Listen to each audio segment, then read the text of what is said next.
काराकाट लोकसभा चुनाव के दौरान पवन सिंह ने अपने दर्शकों से, अपने प्रशंसकों से एक वादा किया था कि जो पहले जो काराकाट, आरा, ऐसे 4 जिला मिलकर के एक जिला हुआ करता था शाहाबाद।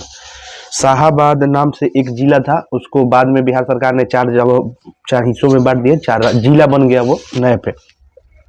बट पहले वो शाहाबाद, तो शाहाबाद के इतिहास को, शाहाबाद के राजनीतिक को, शाहाबाद के ऐतिहासिक जो चीज शाहाबाद जिले के अंदर, जो चारों जिलों के बंटने के पहले जो शाहाबाद में आता है, और शाहाबाद के पॉलिटिक्स या कुछ विशेष जो है शाहाबाद में, उसको दिखाने के लिए उस पर मूवी बनाने का बात किया था पवन सिंह ने अपने चुनावी रैली के दौरान, अपने चुनावी प्रचार के दौरान।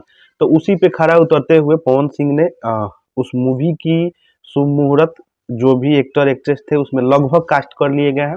लीड रोल में पवन सिंह दिखेंगे, उनके साथ को एक्टर, उनके सपोर्टिंग एक्टर दिखेंगे रितेश पांडे, जो कि बहुत ही बेहतरीन स्टार और कलाकार है।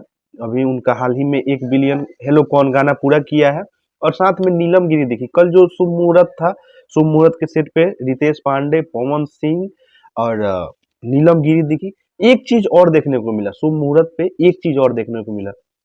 अभी तो अंदाजा लगाया जा सकता है, कंफर्म नहीं बता सकते हैं, अंदाजा लगा सकते हैं, और अंदाजा पे ही बोल रहे हैं आपको कि इसमें हो सकता है कि शिव कुमार बीकू का भी मूवी डबिंग हो, डेब्यू हो मूवी में शिव कुमार बीकू का भी, क्योंकि शुभ मुहूर्त, शाहाबाद के शुभ मुहूर्त सेट पे शिव कुमार बीकू भी दिखे थे। अब क्या सच्चाई है, या मूवी में काम करने वाले हैं, या फिर पवन सिंह के साथ में होने की वजह से दिखे, बट जो भी रियलिटी है इसमें दिखे थे, शुभ मुहूर्त पे दिखे थे। क्या वो मूवी में डेब्यू करने वाले हैं? आगे जो होगा देखा जाएगा।